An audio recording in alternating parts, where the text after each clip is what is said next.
Добро вечер, 24 анализа, добре дојдовте. Кога пред една недела точно токму од ова студио емисијата ја почнав со веста дека Катица Јанева влезе во управа.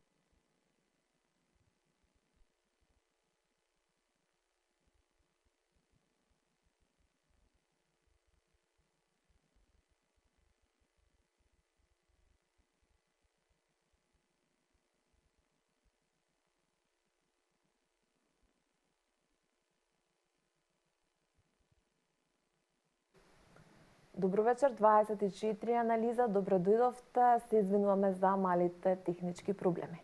Кога пред една недела токму од ова студио емисијата ја почнав со најавата дека Катица Јанева влезе во управата за безбедност и контраразузнавање, никој не очекуваше дека една недела потоа духовите од тој условно кажано упад со судски налог на специјалното јавно обвинителство во УБК се уште ќе ги бранува духовите на јавноста. Никој не ни очекуваше ни дека една недела потоа работата се уште нема да биде до крај завршена.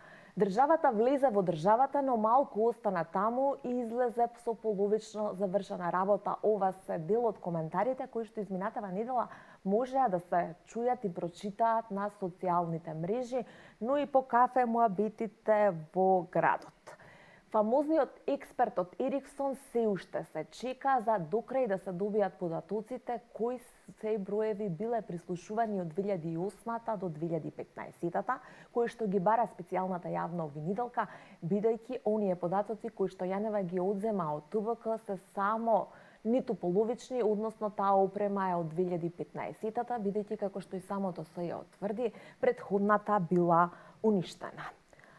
Додека се чека експертот, министерот за внатрешни работи Оливер Спасовски се колне дека опремата е безбедна. Но дали е навистина тоа сето тоа така? Војната меѓу СЈО и УБК наведум заврши, меѓутоа Јанева добива и странични напади. Кој зошто ја обструира правдата, односно специјалната јавна обвинителка и судската наредба која што Јанева ја доби? Зошто никој не одговараше за тоа? Дали единствено може тој експерт од Ериксон да ги земе податоците и дали додека се чека може да се случи некој однадвор да влезе и да управува со системот како што тој сака без да остави трага? Ова се само дел од прашањата кои што вечерва ќе се обидеме да ги одговориме. Јас сум Душица Мрѓа, вечерва гости во 24 анализа се Виктор Димовски, поранешен директор на Агенцијата за разузнавање. Добро вечер, добро дојавте. Добро вечер. Насер Рауфи, адвокат, добро вечер Изавец. Миле Јованов, председател на Сдруженијето на информатичари на Македонија и професор на Финки. Добро вечер, благодарам што прифативте поканата. Добро вечер. Господа, она што денеска е најново продолжение, како што јас велам, војната меѓу УБК и СЈО е она што конечно се изјаснија и операторите. Најголемиот оператор во земјава Телеком потврдува дека се ставил на располагање на УБК, но вели дека никогаш немале пристап до опремата за прислушување, ниту имаат поим како тоа функционира.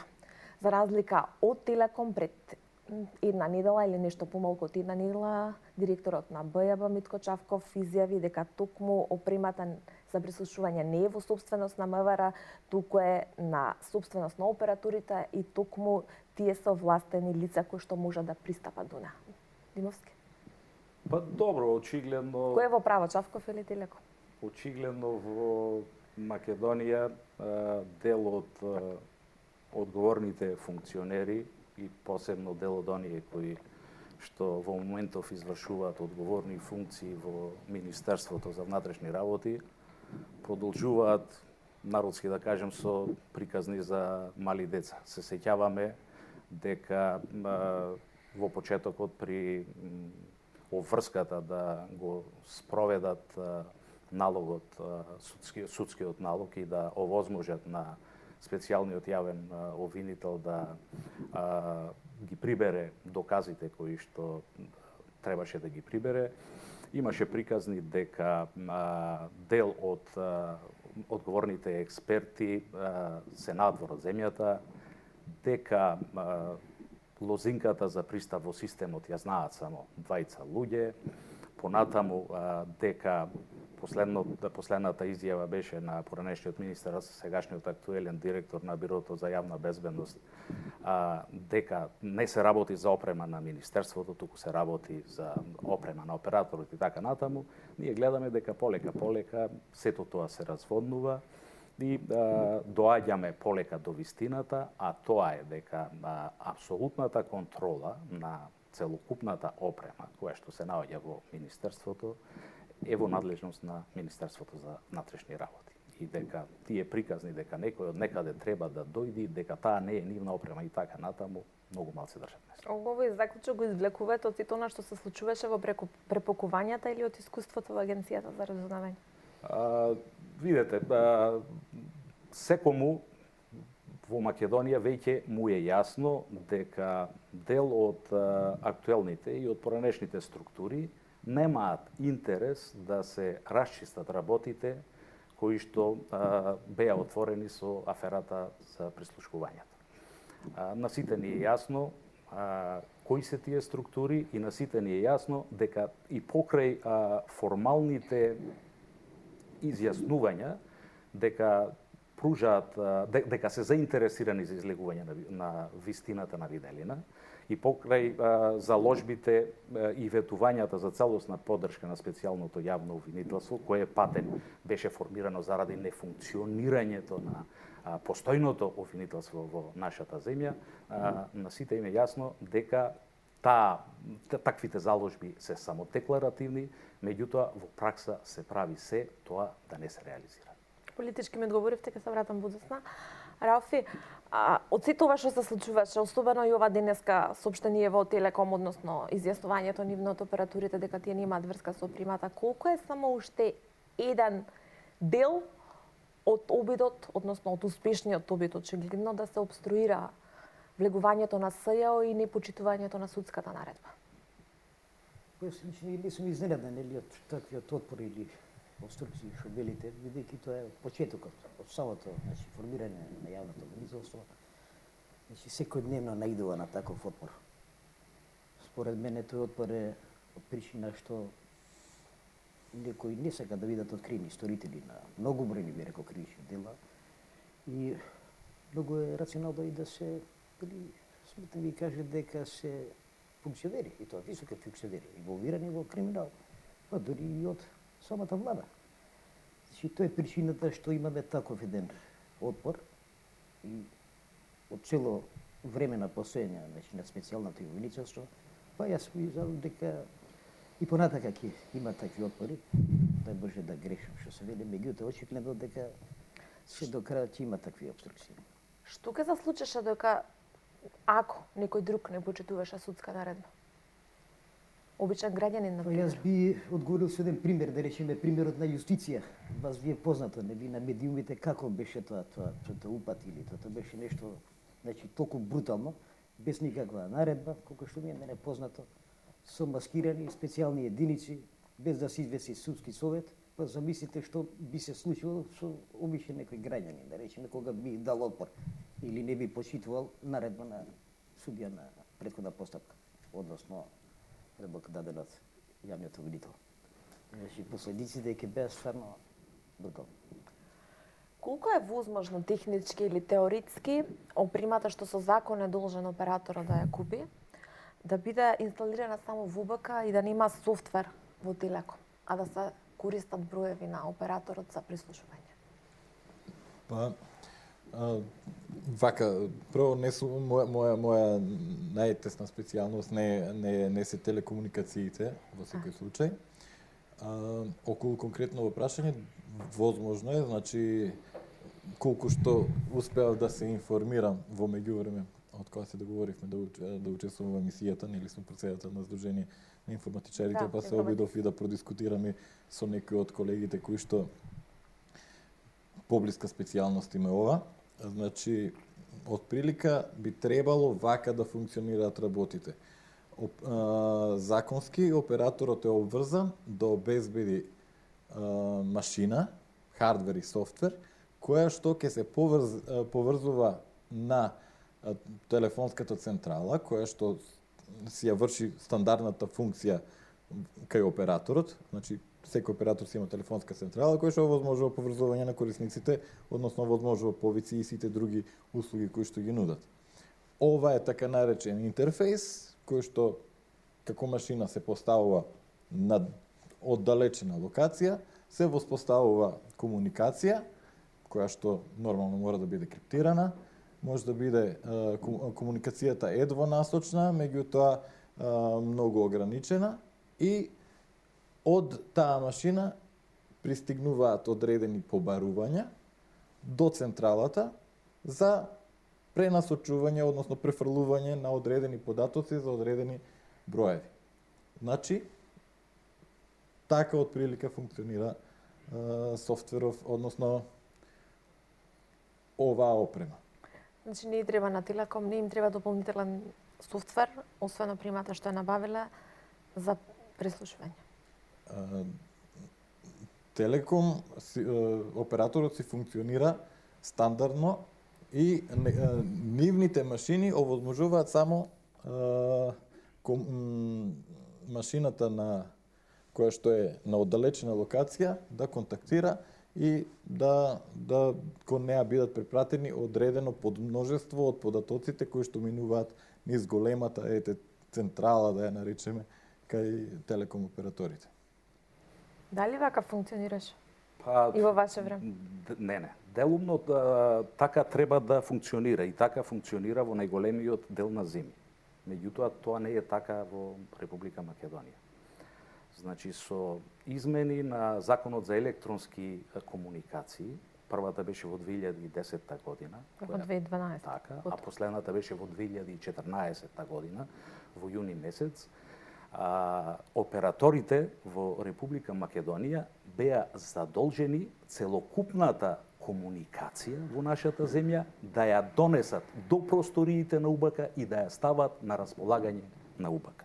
Значи, не се работи само, како вие што споменавте, на одреден број интересни комуникации кои што треба да се проследат или да се стават на располагање на безбедносните служби, се работи за севкупната комуникација во нашата земја, а која е во надлежност на овие оператори.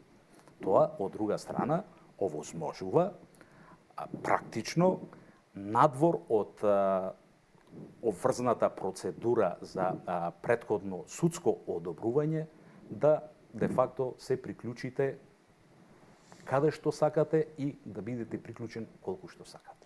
И тоа тука е коренот на проблемот кој што го имаме во нашата земја. Не зборуваме за техничкиот аспект, значи она како што мене ме запознаа со како би требало да функционираат системите. Таа машина која што се наоѓа на оддалечена локација, да речеме во управата за безбедност и контрразузнавање, значи таа машина може да побара, бидејќи е поврзана со официјалната телефонска централа, може да побара било што. Ме разбирате? Значи, колку што сум јас запознат. Може да побара било што, буквално, нели, бидејќи целата комуникација минува низ големата централа, целата може да биде преземена, меѓутоа се презима она кое што ќе биде доставено дека се побарува. Не зборувам легално, значи она оддалечена машина што ќе побара, се може да добие. Тоа го кажувам. Зборувам за техничката реализација, како сум запознат дека би требало да е воспоставено технички. Значи, може да се побара било која, колку што разбирам, комуникација, може да побараме за еден телефонски број, за 10 или за 2 милиони. Тоа е тоа. Значи, согласно, не можем во моментов да го најдам членот од Законот за електронски комуникации, операторите се обврзани целокупната комуникација да ја стават на располагање. Така. Зборувам за техничкото решение, инаку пак на исто... Односно, во изминатиот период, значи од важењето на законот, целокупната комуникација од надлежност на операторите била ставена во надлежност на Управата за безбедност и контрразузнавање. Колку од нив се злоупотребили и дали воопшто се злоупотребили? Сега, ако го читаме извештајот на Прибе, во кој што стои јасно дека има јасни назнаки за злоупотреба на системите на Управата за безбедност и контраразузнавање. Иако направиме една паралела со нелегално прислушкуваните разговори, бројката која што беше објавена во јавноста дека се работи за преку 20.000, јасно станува дека станува збор за едно од најмасовните прислушувања во повоената историја во Европа. Без судски наука. Очигледно ќе видиме доправа кој дел од тоа, јас верувам дека еден многу мал дел од тоа е и со судски налог. Меѓутоа нема суд кој што ќе издаде налог за прислушување на 20 или не знам колку илјади. Господин Рауфи, зошто СЈО не влезе во Телеком? Има информација дека од Deutsche Telekom има доставен интерен извештај до СЈО.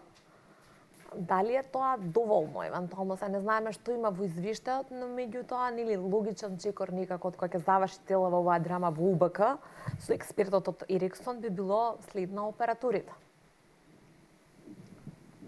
Јас мислам дека СЈО за почетокот, така би рекол, мислам дека е во добар правец, нели? Мислам дека се овие обструкции залудни, дека накрај сепак ќе се постигне ефектот. Ја верувам во тимот на СЈО, на истражителите посебно. Ако веќе господинот Виктор го спомена на извештајот на Прибе, јас мислам дека особен акцент беше во тој извештај токму телекомуникациите, значи експертите на Прибе го работеа токму тој дел би рекол по детално. Токму околу тие прислушувања. Да, една од препораките беше да се отстрани опремата за прислушување од просториите на УБК, да се врати на оператор. Апсолутно и да се воведе на контрола, нели? Сепак од, би рекол така, од граѓански сепак, нели? Нека контрола и собраниска така, која не беше, да речеме, на задоволителен ниво, бидејќи практично и не функционираше. Никогаш УБК прават, значи никогаш не била под некоја контрола, собраниска, би рекол, од комисијата. И мислам дека тоа е уствари резултат на ова што ни се случува денеска, таа токму затоа држите ја крстија држава во држава. Па да испадна за жал да УБК си навистина превзема и такви действија. И јас мислам дека навистина не се покриени со судски тие такви наредби и мерките. Мислам дека се стварно еден минорен дел така покриени, дека све тоа работено незаконски се горото од тие посебни страшни мерки. Имаше обвинувања за странски служби, за жолти комбиња. Тоа се навистина смешни обвинувања беа тоа со жолтата комбија. Мислам, очигледно е дека кој прислушувал по действијата кои следеа после тоа, кои се сеќавате на уништувањата на опремата.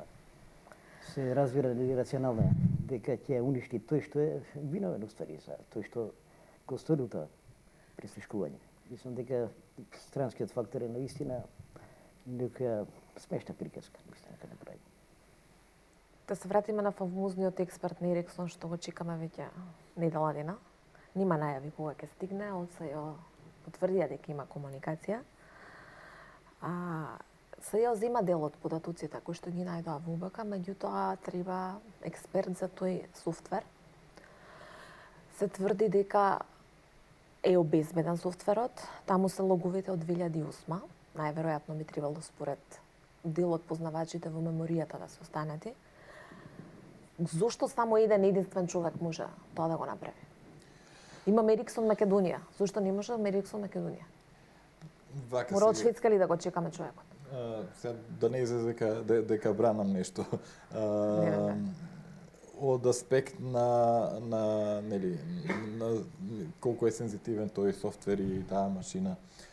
Ние сепак зборуваме за безбедност. Значи безбедноста најчесто се пробива социјална, нели? Колку повеќе луѓе имаат достап, толку полесно може да се упадне и да се извлечат неовластено информациите. Па е, дури и нашата ситуација. Имало машина, некој прислушкувал, државата речеме неовластено, ама тие истекоа затоа што па и некој друг успел да влезе па да ги извади од таму. Значи одиме едно ниво понатака и едно понатака. Безбедноста од безбедносен аспект може да разберам дека многу малку луѓе може да имаат достап до одредени работи. Ќе дадеме, се обидуваме веќе за јавноста да објаснам нешто. Вие на вашиот компјутер секој ден го користите Word апликацијата или некоја друга која што е за текстуални фајлови. Секој ден пишувате фајлови, така? Ако дојде некој и ви побара да ги види фајловите што сте ги изготвиле, вие можете да му ги покажете. Ако ви побара дајте ми ги да видам колку ревизии сте направиле на овој документ, дајте да видам податоци колку време сте работеле на документов, дајте да видам колку имате бекапи направено, колку пати сейв сте кликнале дури сте го правиле документот, дали ќе можете вие да му го даете тоа? Не, секако. Значи, треба да има некој друг кој што ќе погледне во логовите на компјутер, кој што има поголемо знаење од вашето во однос на тоа. Значи, можам да разберам дека навистина во МВР немаат стручњак кој што може тоа да го направи. Навистина, затоа што и они се обични корисници на една сериозна, скапа машина и која што има возможува многу едноставно да си вкуцаат бројче и да си добијат веднаш телефонски разговор. Тоа е она кое што им треба на МВР, така? Логови, они, да речеме, немаат потреба да гледаат, си знаат кој го присуствува. Добро, толку во земјава нема никој што знае да влезе во тоа? Не, во земјата сигурно има некој кој што може да, ако влезе, да чепка. Прашањето тука има, нели, безбедносни сертификати, ако добие ако добие, нели, како се вика тоа? Постои опасност да ги уништи? Па да речеме да ги уништи, да ги искористи на погрешен начин, ајде поинаку да се изразам. Значи, можно е да навистина можеби и баш и професионално сака да се заврши работата од обвинителството, па ете инсистираат на експерт на производителот. Тие дефинитивно имаат начин како да го достапат тоа.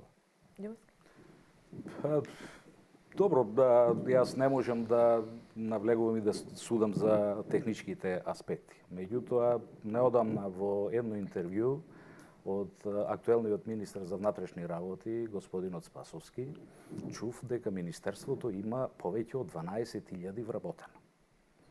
Знам дека безбедносните служби имаат можност да ги вработат и да ги оспособуваат најдобрите стручњаци во земјата.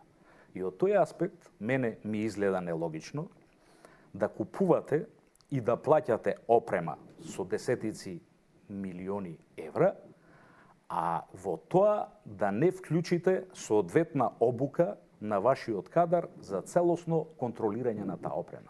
И тука би додал уште еден безбедносен аспект, а тоа е како имаме сериозни резерви да овозможиме на СЈО и на истражителот, кои впрочем се македонски државјани и избрани од македонскиот парламент, да имаат пристап до таа опрема, а овозможуваме на нечии стручњаци, не знам од каде, да имаат целосен пристап до таа опрема.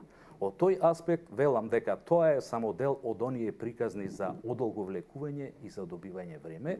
И мене ми е многу жал што дури еден дел од вработените во Министерството за внатрешни работи, кои што од поранешното искуство знам дека се и честити луѓе и добри вработени и експерти за проблематиката, можеби се доведени во ситуација да бидат учесници во ваквите игри. Нели се одржувала таа опрема до сега?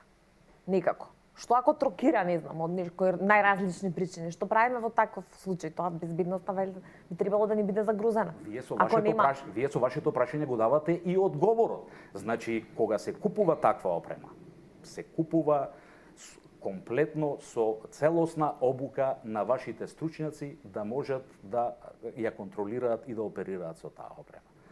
Сето останато, дека лозинката не ни е тука, експертот од странство треба да дојди, па не е наша опремата, па сега излегува дека е наша, Јасно треба на сите, верувам и овде во студиово, меѓутоа и на сите граѓани им е јасно дека се работи за обид за добивање на време. Се обидувам само кусо пред да одиме на пауза за реклами, ова да го дообјаснам. Значи никој е одржувал, би требало да сега јас претпоставувам дека таа опрема треба да се одржува и треба да има некој што е за итни случаеви надлежан да раководи со неа, доколку трокира. Одржувањето може исто така да биде Дали ова е нешто многу посложено од тоа? Тоа ми е поентата. Аха. Па сега мора некој супер експерт да дојде. Не мора, може да е одредено ниво посложено, нема потреба да речеме на регуларно ниво да се наблюдуваат логови. Околу одржувањето, комплетното одржување може да биде дадено на фирмата која што ја обезбедила опремата. Значи не можам да кажам. Може да е логично, како што кажува колегата, да ние си да државата треба да си плати експерти, да се ангажира. Само ми е премногу чудно дека внатре и кој што подобро е ги има ангажирано и внатре се. Значи тука не можам да кажам. Јас кажувам, значи теоретски многу фирми си земаат софтвер за сметководство. Софтверот им работи, се внесуваат податоци, се пресметува платата, сето тоа функционира. Во моментот кога ќе почне нешто да злезе, се јавуваат на IT компанијата која што доаѓа да направи исправка, бекап, поврат на податоците. Немаат луѓе, немаат човек вработен за одржување на системот. Не можам да кажам, не можам да зборувам. Они се посла одветни каде. Не се работи за пресметка на плата. Се работи за најсуптилниот дел од безбедносниот систем на државата. Во ред, ке ви верувам. Правиме пауза за рекламите, враќаме се од дискусијата. Направете го вашиот VIP комбо и заштедете. Плюс, добите Sony Xperia E5 за 0 денари. Повеќе за вас. VIP. Новиот Peugeot 2008, создаден да совлада се. Богато одбрана за 175 евра месечно.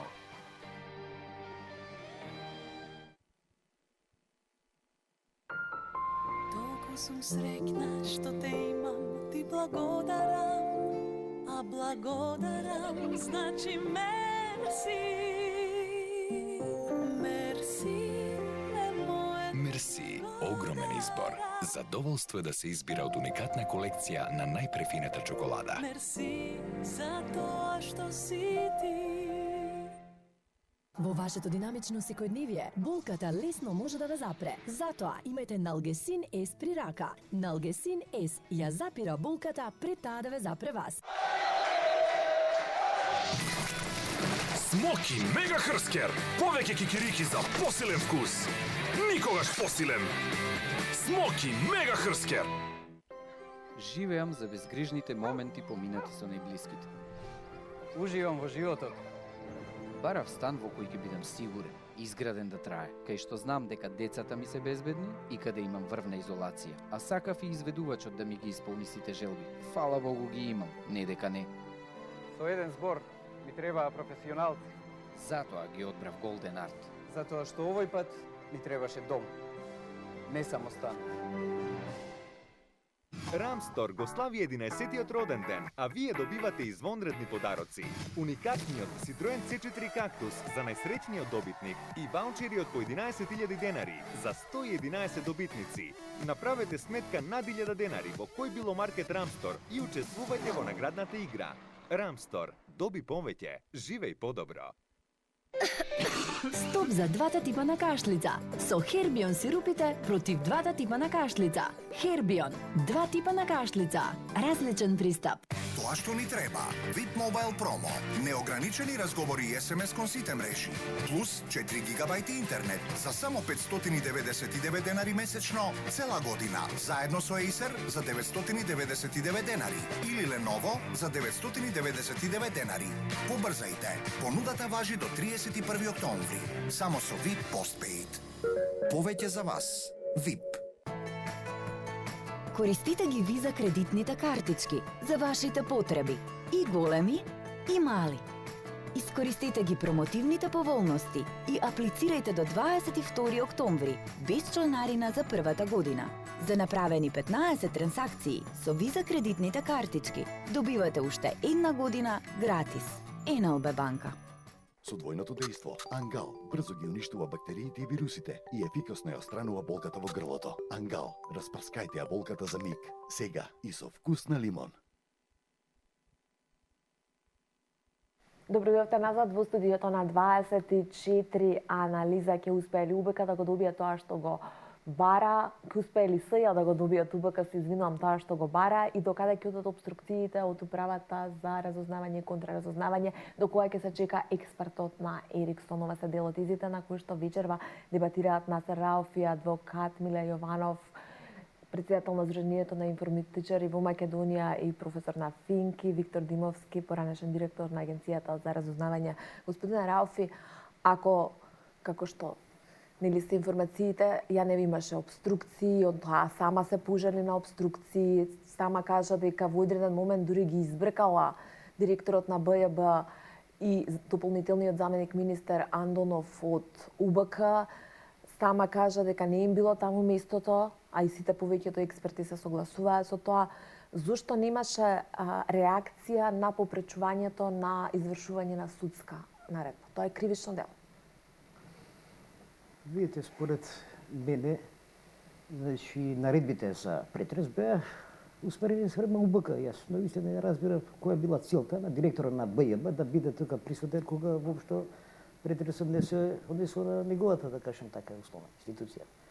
Меѓутоа, според мене, нели, тоа се должи на тоа што очигледно дека на високи функционери, односно на повеќе на така инволвирани во криминал лица, им пречи тоа да го изведе, нели тоа што го научило СЈО, бидејќи да биде иронијата и поголема, па токму и ради тоа е формирано СЈО, токму ради тие разговори, прислушкување. Значи, по новиот тип на кривична постапка, јавниот обвинител ја има улогата на истражен судија. Тоа му е баш основното, да истражува, да ги прибере доказите. Току очигледно дека се работи, според мене, за кривични дела против правосудството, кривични дела против службената должност. Според мене, конкретно имаме кривични дела, помагање да речеме. Поентата ми е зошто не се побара по легален пат тие да бидат отстранети. Имаше дури и пораки до министерот за внатрешни, треба и да ги апси. Па видите, судијата на претходна постапка е тој што определува нели притвор по барање на јавен обвинител, зошто не побара Јанева? МВР може нели да до 24 часа да определи да лиши некого слобода, меѓутоа мора да го предаде до судијата на претходна постапка. Мислам но и СЈО можеше да побара полициска интервенција да им овозможи да ја спроведат судската наредба. Јас лично мислам дека немаше потреба нели во самиот почеток така да се дигне тензија, бидејќи сум сигурен дека СЈО ќе го реализира тоа што го наумила. Тоа што ја нема поддршката, нема да биде, според мене, пречка тоа до крај да не го изведе. Мислам дека е очигледно кој е мотивот на тие обструкции. Значи, очигледно е. Не треба многу да си рационално да сватиш дека тој што е инволвиран во криминал, на него му пречи работата на СЈО. Иначе требаше да имаме сосем обратна позиција. Дори напротив. Според тие некои шпекулации или почетни така некои странски служби и кобења, токму требаше УБК и БЈБ, да речем, да биде, нели, да биде страните кои требаше да му ги пружат дури условите на СЈО, да работи нормално, а не обратно. Значи, со тоа практично вистината се ближи. Да, меѓутоа СЈО се спакува од УБК, добија ветување дека ништо нема да ја фали на опремата, затоа ќе видиме кога ќе дојде експертот. А тие што обструира извршување на судска наредба, не се санкционирани. Јас мислам дека ќе бидат, убеден сум дека ќе бидат санкционирани. Значи има тука повеќе кривични дела според мене, кривични дела во главата против правосудството, кривични дела против особено службената должност. Очигледно дека нели е спречена работата на специјалното јавно обвинителство, на самите обвинители, па на истражителите дури. Избркан беше, истражител беше избркан од УБК.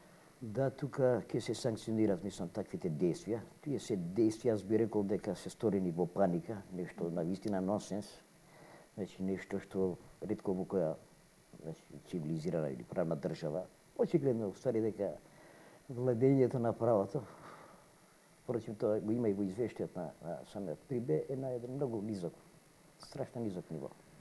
Требаше ли да апси Спасовски, господин Димовски? Тоа е прашање за Спасовски. Меѓутоа, ние Според правилниците, полициските действија, обструкција на спроведување на судска... Од моментот кога се постапува по судска наредба и по барање на јавниот обвинител, целокупниот тек на работите го диктира обвинителството и судот. Полицијата во таков момент има улога на асистенција. Доколку асистенцијата јас не знам дали била побарана и каков вид на асистенција била побарана, јас сум убеден дека доколку била побарана, секако дека ќе била проучена. Господинот Чавков вечерта изјави дека Јанева, а и Андонов исто така, дека Јанева и СЈО се потенцијален ризик за безбедноста со нивниот упад во УБК.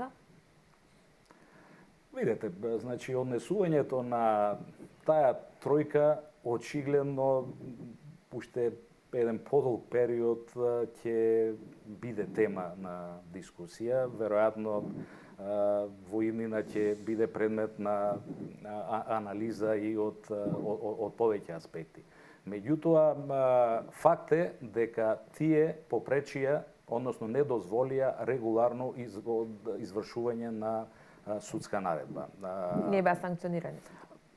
Дали не беа и нема да бидат санкционирани, не знам, тоа е исто прашање за јавното обвинителство.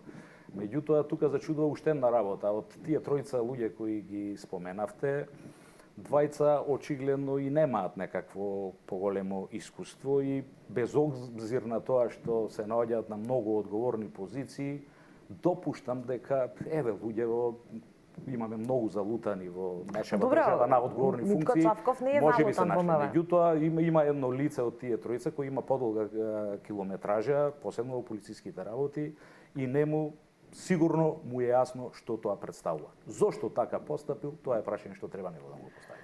Господин Јованов, видеонадзор, безбедност, се така натаму, министерот Спасовски се заколна дека ништо нема да фали на податоците додека не дојде експертот. Колку е тоа изводливо? Колку треба физички само да се влезе во таа просторија за да нешто не достига од податоците? Значи, сега, како што реков, шпекулираме каков е системот. Од прилика како што, ако е вака како што мене ми е кажано, како што се обидов да најдам и по интернет, да речеме, по други земји, таа машина се наоѓа некаде во УБК. Достапот до неа сигурно има протоколи за достап до неа и физички. Зборувам, нели? Да. Дали луѓето кои што доаѓаат дека не смеат да носат лаптопи, не смеат USB преносни мемории и така натаму, се потпишуваат на влезите, не знам. Сето тоа сигурно има некакви воспоставени протоколи кои што му се предочени на министерот за кој што е свесен министерот за внатрешни работи. Сега. Во 21 век претпоставувам дека не треба само некој физички да пристапи на машината. Генерално, значи, ако одиме на вистина, дека тоа станува збор за дека е потребна висока безбедност, би требало таа машина да не е поврзана на интернет, да не е овозможен така наречен бекдор, што го викаат, за било кој систем. Значи, бекдор се остава и најчесто и така исто хакерските упади така се случуваат. Се овозможува некој бекдор за некакви крајни случаи, одреден програмер на одреден систем се овозможува тој да може да достапи странично до системот без разлика што од кога ќе го продаде системот, зборуваме за било каков систем, нели? Таму ќе си стават луѓето администраторски пасворди и сето тоа. Значи се овозможува некој бекдор. Сега, дали е тоа овозможено кај нас, не знам. Меѓутоа, мислам дека ако постои бекдор, значи кога ќе се прави некаква форензика на таа опрема и на процедурите, ќе се утврди дали постоела можност да се да се достапи од надвор. Инаку теоретски постои има трага ако некој се обидувам да преведам. Ако некој се обида да влезе од надвор? Не. Вака, значи ако има некаков бекдор, нели поврзано е на интернет, кон некоја оддалечена канцеларија, преку некаква жица и така натаму, преку некоја вајрлес конекција и слично, за да може да се достапи, а сето тоа е можно. Значи, ако има таква врска, може од надвор да се достапи од оддалечена локација и да се прават да се менуваат, да се бришат работи. Сето тоа што ќе се брише, пак се води логови и за тоа. Тоа може да се види. Значи ќе има трага. По високо ниво може да се избришат и тие логови, да речеме, значи ќе има помалку трага. Но оној бекдор кој што е овозможен, тоа со детална анализа може да се утврди. Значи на крај на краиштата СЈО би можело, ако на крај допре до опремата со вештачење на опремата, форензика, ќе се утврди дека да, карикирам, нема податоци за нелегално прислушување и слично, но утврдивме дека имало можност тие во овој меѓупериод да бидат избришани. Значи тоа ќе може да се види. Тој бекдор ќе може да се види на некој начин. Дека имало некаква ситна можност да биде правена, да се интервенира внатре. Да, манипулација. А колку би можеле да бидат вратени доколку се избришани? Тоа е, ако се избришани... Избришани се. Најверојатно избришани се. Но ќе се види дека нешто е избришано. Прашањето е, второ, дури да се види тоа, колку може постои исто да се даде во јавноста, значи и да го дознаат тоа, дали може да го презентираат, затоа што сепак станува збор за безбедносни системи. На крај на краиштата не смеат да го опишат системот воопшто, затоа што тоа е, како се вика, практично тајна и на производителот. Значи, од тој аспект, затоа што прави проблем со безбедноста и на другите држави и другите институции кои што купиле од Ериксон исто таква опрема, за да може да биде лесно да се пробие. Добро, видете сега со целава ова, јас не сум, уште еднаш ќе повторам експерт, меѓутоа со целава оваа постапка, очигледно е јасно и со претходниот случај, кога наводно беше кршена, мелена и така натаму претходната опрема. И во овој случај, кога имаме обиди да се оневозможи специјалното јавно обвинителство да дојде до податоците за кои што има судски налог, очигледно некој има намера да не се дојде до вистината. И тука паѓа во вода целата она приказна дека сите во Македонија се заинтересирани проблемот да се разреши. Верувате ли дека е безбедна, дека се безбедни податоците во УБК во моментов? Јас тоа не можам да го кажам, има поповикани. Предпоставувам дека знаете како се чува таа опрема, кои се можности ги има МВР и УБК да ја обезбедат. Има големи можности за чување, меѓутоа очигледно дека во еден подолг временски период целата таа опрема била злоупотребена, меѓутоа не за интересите на Република Македонија и интересите на низините граѓани, туку за приватни интереси. Дали може нешто такво да се случи овој период? Повторно биде злоупотребен. Видете. Ако од една страна го имаме, се повикувам на она што се случуваше вечерта. Од една страна го имаме министерот за внатрешни работи, од друга страна го имаме директорот на Бирото за безбедност и за јавна безбедност, Оливер Андонов, дополнителниот заменик, и Владимир Атанасовски, директорот на УБК. Сведоци сме дека во изминатиот период се случи неколку работи во МВР за кои што експертите предупредуваат дека таму има двовластие. Колку може условно страна Оливер Спасовски да дочува опримата од Митко Чавков и останатите, кои што нели се ја вели им прават обструкции. Да ве подсетам, обврска на Оливер Спасовски не е да ја чува опремата во петта управа. Обврска на Оливер Спасовски е да овозможи услови на 11 декември да имаме фер и регуларни изрази даде изјава дека опремата е безбедна. Тоа што дел од дали вие сте виделе некоја земја во која што заменикот министр или некаков директор на некаква управа излегува во јавност и дава спротивни изјави од она што го дава министерот? Дали сте виделе некоја земја во која што некој ќе се дрзне да не спроведе судски налог? дека функционирањето на Македонија по критериумите на функционирање на институциите одавна немаше да не се случи ни пржино, ни ништо да беше тоа така. Точно затоа ни се случи пржино, точно затоа имаме специјално обвинителство, затоа што во Република Македонија уставната поделба на власта за жал е струшена во корен. Токму поради тоа што функционирањето на правната држава воопшто не постои. Заменикот оди контра министерот, јас прашувам колку може да бидеме сигурни дека ќе се спроведе одлуката да се она што е ветено на СЈО да биде безбедно примат. Јас мислам дека од изјавите оние што ги чув, немам целосна информација. Знаете како функционира? Дека најголем дел од податоците дека се обезбедени. И велам, без обзир, некои можат да прават напори какви што сакаат. Меѓутоа, од вистината не може да се поведе. Венеров, повелете.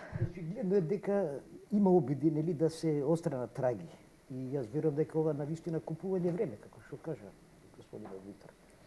И сигурен сум некако дека и сега ви денеска дека се работи со информатичарите кои патем кажано по моја некоја пракса се исклучителни. Сум присаствал на такви судски информатички, форензични такви вештачења, значи не сите информатичари не се исели од државата. Тука има безпрекорни информатичари и мислам дека тие се контраверзии.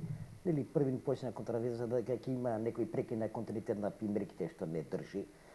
Па потоа дека двајца се наболувања тие сите што може тоа да го да го реализираат и навистина и тие контраверзии па и таа денешната нели со Телеком со нели соопштението упатуваат на тоа дека целта на УБК, односно па и на БЕБ се гледа е единствена, а тоа е да се остане на трагите кои ги има токму. Мислите ли дека ќе успеат во тоа? Јас сум сигурен дека нема да успеат во тоа. Јас сум сигурен дека нема да успеат.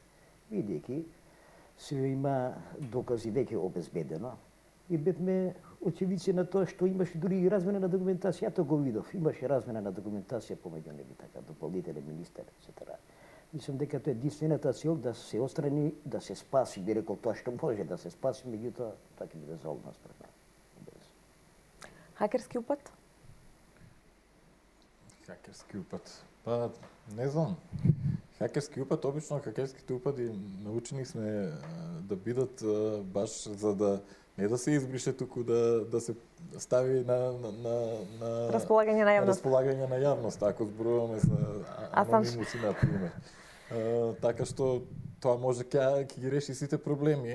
Нема да има правни пречки да се објавуваат работите што се внатре, ќе ги дознаеме.